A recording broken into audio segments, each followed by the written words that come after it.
All praises and glory be to the Most High. Let's jump straight into this. Isaiah 4:1 reads, "And in that day 7 women shall take hold of one man, saying, We will eat our own bread and wear our own apparel. Only let us be called by thy name to take away our reproach." Now, we have a lot of brothers and sisters who go to this verse to prove polygamy, but the context of Isaiah 4:1 was never polygamy. Keep in mind that this was a continuation of the prophecy in Isaiah chapter 2, verse 1 all the way to verse 4. Let's read that. The book of Isaiah chapter 2, verse 1 all the way to verse 4. The word that Isaiah the son of Amos saw concerning Judah and Jerusalem, verse 2. And it shall come to pass in the last days that the mountain of the Lord's house shall be established in the top of the mountains, and shall be exalted above the hills, and all nations shall flow unto it. Verse 3. And many people shall go and say, Come ye, and let us go up to the mountain of the Lord, to the house of the God of Jacob, and he will teach us of his ways, and we will walk in his paths. For out of Zion shall go forth the law, and the word of the Lord from Jerusalem. Verse 4. And he shall judge among the nations, and shall rebuke many people, and they shall beat their swords into plowshares, and their spears into pruning hooks. Nation shall not lift up sword against nation, neither shall they learn war any more. So clear as day, it is apparent that the Messiah, the passage refers to the Messiah, right? We've just read in Isaiah 2, 1 and 4. And also from the expressions which occur in the chapter itself. So let's go back to Isaiah, the 4th chapter. Let's read from verse 2 all the way to verse 6. This is the book of Isaiah chapter 4, verse 2. In that day shall the branch of the Lord be beautiful and glorious, and the fruit of the earth shall be excellent and comely for them that are escaped of Israel. Verse 3. And it shall come to pass that he that is left in Zion and he that remaineth in Jerusalem shall be called holy, even everyone that is written among the living in Jerusalem. Verse 4. When the Lord have washed away the filth of the daughters of Zion, and shall have purged the blood of Jerusalem from the midst thereof by the spirit of judgment and by the spirit of burning. Isaiah chapter 4, verse 5. And the Lord will create upon every dwelling place of Mount Zion and upon her assemblies a cloud and a smoke by day, and the shining of a flaming fire by night. For upon all the glory shall be a defense. Verse 6. And there shall be a tabernacle for a shadow in the daytime from the heat, and for a place of refuge, and for a covert from storm and from rain. You see that? You see that, brothers and sisters?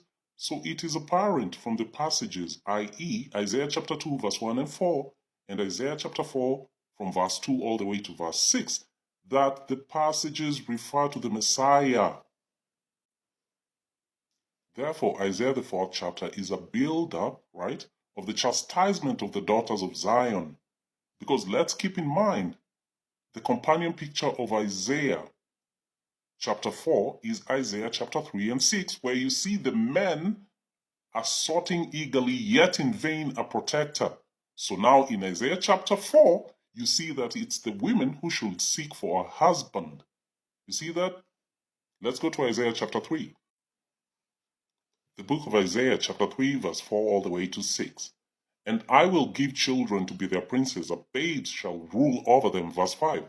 And the people shall be oppressed, every one by another, and everyone by his neighbor. The child shall behave himself proudly against the ancient, and the base against the honorable. Verse 6. When a man shall take hold of his brother of the house of his father, saying, Thou hast clothing, be thou our ruler, and let this ruin be under thy hand. You see that, brothers and sisters? So when you go back to Isaiah chapter 4 and 1, when he talks about 7 women shall take hold of one man, that's an imagery. That's imagery. It's trying to show a land which has been depopulated by war. Right? So therefore, in the bigger picture, in the bigger context, right? Christ's glorious kingdom should appear to those who are left alive. Isaiah 4:1 and 2. They shall be holy. Isaiah 4 and 3. They shall be purged. Isaiah 4 and 4. And a glory of defense upon them. Isaiah 4 and 5. And a sanctuary from evils. Isaiah 4 and 6. So the long story short, in the extremity of evils, Christ's glorious kingdom should appear to those who are left alive. Right? And those who are left alive are the remnant being prepared. Who's preparing this remnant? The Most High.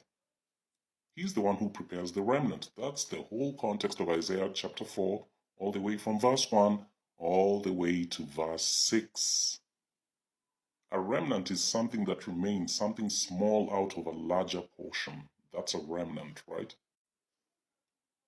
Now, lest we forget that prophets usually, a lot of times, spoke in parables, they spoke in similitudes. Let's get an example of that from the scriptures. Let's get a prophet telling us exactly that. This is the book of Isaiah, chapter 12, verse 10. I have also spoken by the prophets, and I have multiplied visions and used similitudes by the ministry of the prophets. That's why sometimes you might read something and from face value, if you take it for face value, you might get the literal meaning, but there's a deeper hidden meaning behind it. You have to find the hidden deeper meaning behind these prophecies, right? Remember what Proverbs 25 and 2 said? It is the glory of the Most High to conceal a thing, but the honor of kings is to search out a matter. So we should be very careful when you're reading these prophecies. Some of them, yes, are literal, but some of them have a hidden meaning behind them. That's why the prophets use similitudes and parables, no different than the way Christ himself spoke to the Israelites during his time. Let's try and get a few examples of that. This is the book of Matthew, chapter 13, verse 13 to 15. Therefore speak I to them in parables, because they seeing see not, and hearing they hear not, neither do they understand. Verse 14.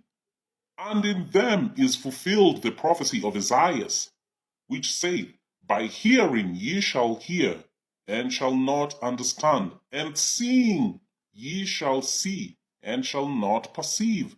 Verse 15.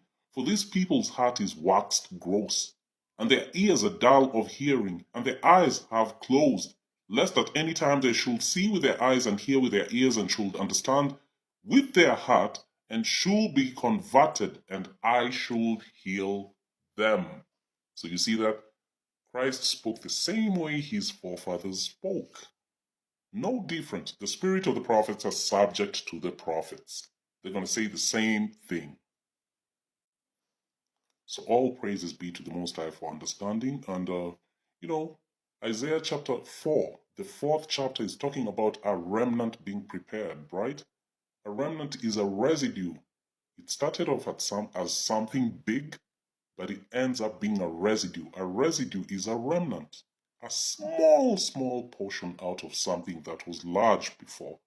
So with that understanding, let's go to Isaiah chapter 2, verse 11. It says, The lofty looks of man shall be humbled, and the haughtiness of man shall be bowed down, and the Lord alone shall be exalted in that day. So you see who that man is? That man you read about in the 4th chapter of Isaiah? Again, I'm going to read this again. Isaiah chapter 2, verse 11. The lofty looks of man shall be humbled, and the haughtiness of man shall be bowed down, and the Lord alone shall be exalted in that day. It's the Lord alone who shall be exalted in that day, not some dude. Let's get one more. Isaiah 2 and 17. And the loftiness of man shall be bowed down, and the haughtiness of man shall be made low, and the Lord alone shall be exalted in that day. It's the Lord alone who shall be exalted in that day, according to Isaiah 2:11 and Isaiah 2 and 17. Shalom.